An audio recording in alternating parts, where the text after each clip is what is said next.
बोलो जयकारा बोल मेरे श्री गुरु महाराज की जय। श्री सद्गुरुदेव भगवान की जय। गुरुमुखो, संतों का कहना है कि संसार में मनुष्य का शरीर देवताओं से भी उत्तम है और उसमें कोई संदेह भी नहीं, क्योंकि मनुष्य वास्तव में बहुत ही ऊंची पदवी का मालिक है। देवता स्वर्ग में रहते हैं, हर प्रकार के शारीरिक सुख उनको प्राप्त है, परंतु वे भी चाहते हैं कि ईश्वर उन्हें मनुष्य का चोला दे, क्योंकि यह मनुष्य एक ऐसी हस्ती है जो संसार में समस्त गुप्त और प्रकट वस्तुओं के जानने वाला और संसार की उत्पत्ति, स्थिति, प्रलय, ज्ञान, अज्ञान आदि सबका प्रकाशक और फिर इन सब से परे की चीज़ है। परंतु इसकी हकीकत का पता बिना संतों की संगत के बिना नहीं चल पाता।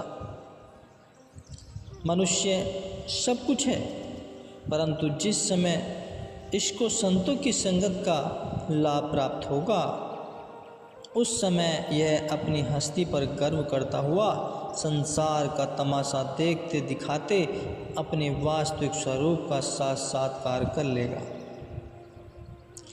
यह मानी हुई बात है कि मनुष्य इस समय अपने स्वरूप से भूला हुआ है।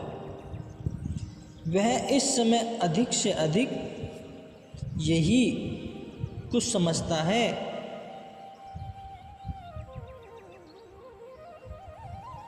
कि पशुओं में बुद्धि नहीं है और मनुष्य चूँकि सोच विचार और बुद्धि रखता है, इसलिए उनसे अच्छा है।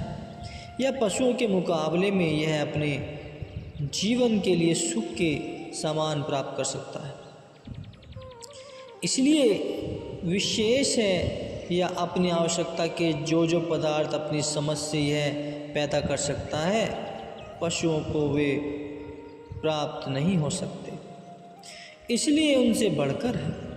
परंतु इन विचारों में एक भी ठीक नहीं, क्योंकि यदि मनुष्य को इन्हीं बातों पर गर्व है कि वह पशुओं से आराम और सुख की हालत में रह सकता है, तो इस कारण उनसे अच्छा है।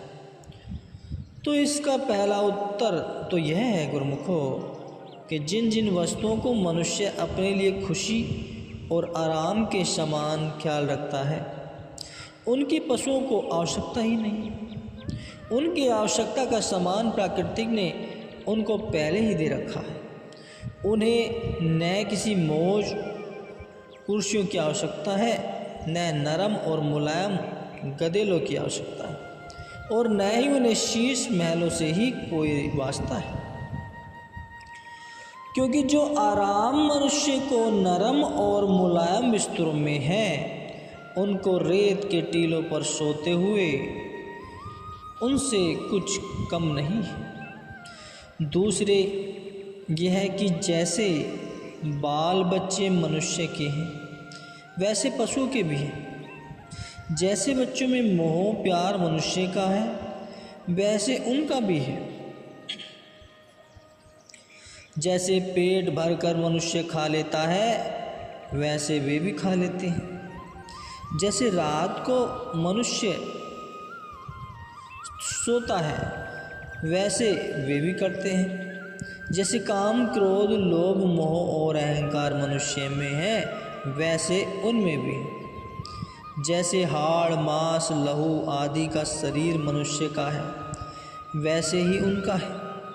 मान लिया कि मनुष्य विद्या पढ़ सकता है, धन कमा सकता है, मान और इज्जत पा सकता है और संसार में बड़ा मनुष्य कहला सकता है, और ये बातें पशुओं में नहीं हैं। परंतु यदि दीर्घ विचार से देखा जाए तो इन सारी बातों में सिवाय रोटी और कपड़े के मनुष्य का अपना है ही क्या। यदि मनुष्य चोले को धारण करके इसने परलोक का काम नहीं किया तो इस परलोक में सिवाय रोटी और कपड़े के इसने और प्राप्त ही क्या किया है। और यदि इस अनमोल शरीर को पाकर भी इसने केवल रोटी कपड़ा ही लिया है तो फिर इसका मतलब यह समझो कि इसने कुछ भी नहीं किया।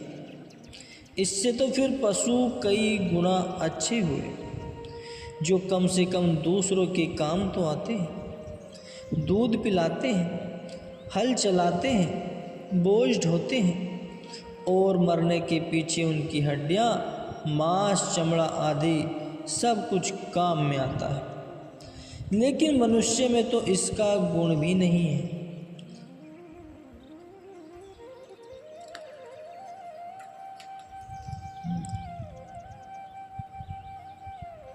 प्यारे, तू इस संसार में केवल खाने पीने की खातिर ही नहीं आया, तेरे जिम्मे कुछ और भी काम है जिसकी तरफ से तूने आंखें बंद की हुई है। तुझे इसकी तरफ ध्यान देना चाहिए, नहीं तो वह दिन दूर नहीं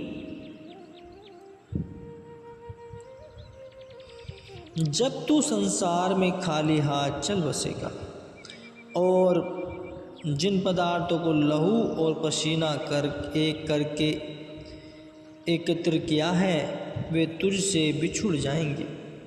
फिर तू रोएगा और पछताएगा और फिर न जाने मरने के पीछे तेरी आत्मा को कौन कौन सा कष्ट भुगतना पड़ेगा। गुरुमुखो, संसार में कुछ मनुष्य ऐसे भी देखने में आते हैं जो बहुधा यह कह करते हैं कि संसार में जितने भी अच्छे अच्छे पदार्थ हैं वे सब हमारे लिए हैं और हमारी ही ज़रूरत के लिए ईश्वर ने रचे हैं। उनको यदि हम न भोगें और वे हैं कि किस लिए, वे किस लिए हैं, इसलिए उनको भोगने में कोई पाप नहीं है।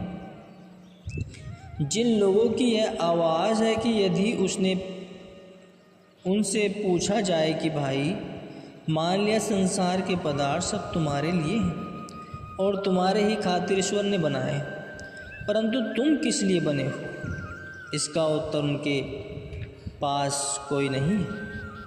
यह सत्य है कि संसार के कुल पदार्थ मनुष्य के लिए ही हैं। भोजन आदि वस्तुएं इनके खाने के लिए हैं, कपड़े इनके पहनने के लिए हैं और पशु उसकी सेवा के लिए हैं जो बिना किसी कामना के इसकी सेवा के लिए तैयार खड़े हैं। परंतु जिस प्रकार बाकी जीव जंतु इसकी आज्ञा के अंदर रहते हुए अपना धर्म निभा रहे हैं, क्या मनुष्य ने भी कभी अपने धर्म के ऊपर दृष्टि डाली है या केवल खाने पीने की खातिर ही संसार में आया है? इस वास्ते भाई तुम अपने दिल में विचार करना चाहिए। खाना पीना मना नहीं है, परंतु उसके साथ इस बात को भी सोचना है कि मनुष्य जीवन का असली उद्देश्य क्या है।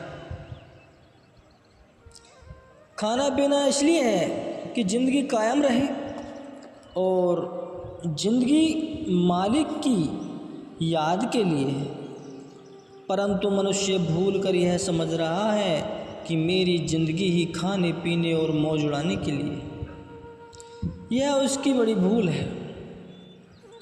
खाना पीना जीने के लिए है, जीना खाने पीने के लिए नहीं है। संत कहते हैं कि यह शरीर इस जीव का नौकर है और जीव इसका मालिक है। यह इसको इसकी सेवा के लिए मिला है, परंतु यह गलती से उल्टा आप इसकी सेवा में लग गए हैं, क्योंकि जितने कार्य भी मनुष्य से होते हैं वे शरीर के ही निमित्त होते हैं। सब में शरीर के ही पालन पोषण का ख्याल होता है। आत्मिक उन्नति या रूहानी तरक्की का एक भी कार्य नहीं होता। यदि विचार दृष्टि से देखा जाए तो इस जीव के ऊपर संसार ने ऐसा पर्दा डाल दिया है कि जीव उसमें ढक गया है और यहाँ तक कि इसे अपने आप की भी शुद्ध नहीं रही। कबीर साहिब कहते हैं, मोहे ऐसा सूझे नया मैं नदियाँ डूबी जाए, अर्थात आत्मा नदी है और शरीर नाव है। कबीर साहिब जी कहते हैं कि मुझे ऐसा प्रतीत होता है कि नाव में नदी डूब रही है। भाव यह है कि शरीर में आत्मा गुम हो गई है। मनुष्य के सब व्यवहार में शरीर की ही प्रबलता दिखाई देती है। इसी का नाम अज्ञान है। इसको दूर करने के लिए संतों का उपदेश होता है। संत कहते हैं, मनुष्य तू जो अपने आप को शरीर समझ रहा है सो तू शरीर नहीं है। यह शरीर तेरा नौकर है और तू इसका मालिक है। इसे अपने स्वरूप का ज्ञान होना चाहिए। नौकर की तनख्वाह रोटी कपड़ा है, वह इसे देना जरूरी है और इसकी संभाल रखनी भी आवश्यक है। परंतु इससे अधिक अगर इसे कुछ दिया गया तो यह बिगड़ जाएगा और बिगड़कर तेरा आत्मिक हानि करेगा, जैसे कि तू प्रत्यक्ष देख रहा है। इस वास्ते जो इसकी आवश्यकता है वह उसे अवश्य दे, परंतु साथ ही वह काम भी इससे ले जिसके लिए तुझे मिला है। तो गुरुमुखो, यह निसंदेह बात है कि जो मालिक नौकर को खाने पीने के लिए खुला खर्च देता है और उससे काम लेने का ढंग नहीं जानता, वह सदा हानि उठाता है। और फिर जिस घर में सब अधिकार ही नौकर के हों, वह नौकर भी मालिक के विरुद्ध हो, तो उस मालिक के घर का क्या हाल होगा। थोड़े दिनों के अंदर ही वह मालिक के घर को उजाड़ देगा और उसको कंगाल बनाकर उससे दर दर की भीख मंगवाएगा।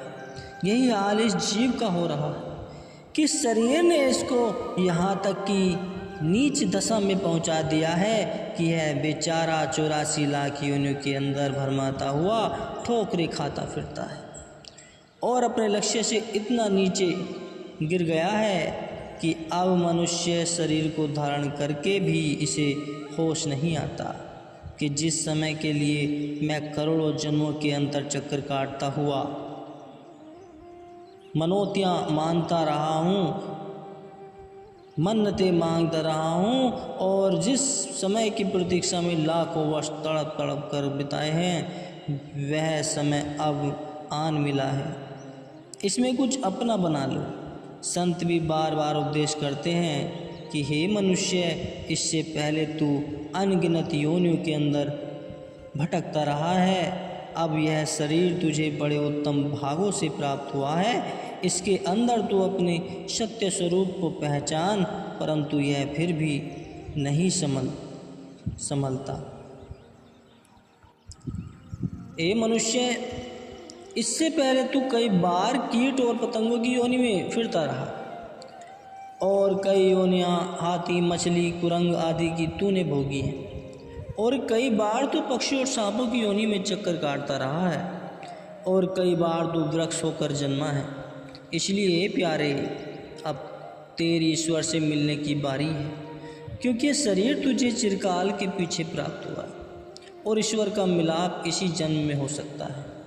इस वास्ते इसके अंदर तू ऐसा यत्न कर कि फिर तुझे नीच योनियों के अंदर न जाना पड़े, क्योंकि यदि अब की बार भी चूक गया तो फिर वही शैल और पर्वतों की योनियों में भटकता पड़ेगा।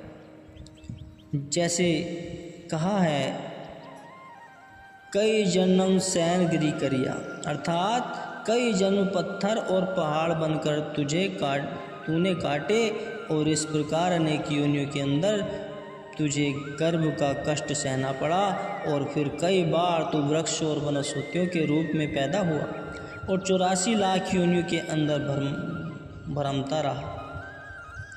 इतने भारी कष्ट भोगने के पश्चात अब यह तुझे उत्तम मनुष्य जन्म मिला है। अब तू ऐसा कर कि सत्संग में जाके गुरु मत को धारण कर और सेवा करके अपना जन्म सफल कर। संसार की मोह ममता और झूठे मान अभिमान को त्याग और एक बार जीता हुआ मर, ताकि बार बार तुझे जन्म और मरण न करना पड़े और तू प्रभु के दरबार में परवान हो। हे मनुष्य, तुझ में इतनी शक्ति है कि तू जो चाहे सो कर सकता है। 84 लाख योनियों से छूटना और प्रभु की प्राप्ति करना तेरे लिए कोई बड़ी बात नहीं है, क्योंकि तू मनुष्य है और सिवाय इस जन्म के और कोई भी जन्म तेरे छुटकारे का नहीं है। प्रभु ने जो यह जन्म तुझे दिया है तो इसका अभिप्राय यही है कि वह तुझे अपने साथ मिलाना चाहता है, इसलिए तुझे भी बड़ी प्रसन्नतापूर्वक उससे मिलाप करना चाहिए। साहिब कहते हैं कि जब मालिक तुझे मिलने को तैयार है तो फिर तू क्यों देरी करता है। तुझे चाहिए कि तू भी उसकी शरण में जाकर उसके गुणगान कर, क्योंकि तेरा कल्याण इसी में है गुरुमुखो।